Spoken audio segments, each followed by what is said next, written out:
សួស្តីពុកម៉ែបងប្អូនទាំងអស់គ្នាជាទីរលឹកនិងជាទីគោរពស្រឡាញ់របស់អានសម្រាប់ថ្ងៃទី9ខែកុម្ភៈឆ្នាំ2026នេះសម្រាប់តម្រុយឆ្នោតយួន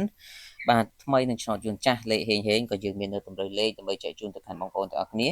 ដើម្បីយកទៅធ្វើការផ្សងសំណាងទាំងអស់គ្នាផងដែរអញ្ចឹងពុកម៉ែមីងជួយចុច comment 259ទាំងអស់គ្នាដើម្បីទទួលបាននូវលាភសំណាង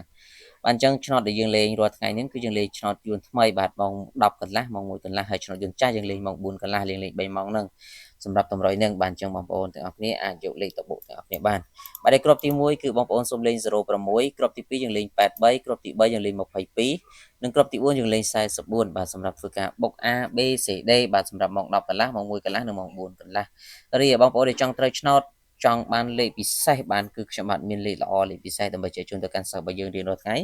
ហើយពួកគាត់ក៏បានទទួលបាននូវលាភសំណាងបានលុយគេបានកាក់ទាំងអស់គ្នាផងដែរអញ្ចឹងបងប្អូនដែលចង់ត្រូវឆ្នោតអាចធ្វើការឆាតចូល page ដើម្បីសុំពីខ្ញុំបាទយកទៅលេងទាំងអស់គ្នាបានសេវាខ្ញុំគឺត្រឹមតែ50000ទេបងប្អូនយកលេខទៅលេងត្រូវ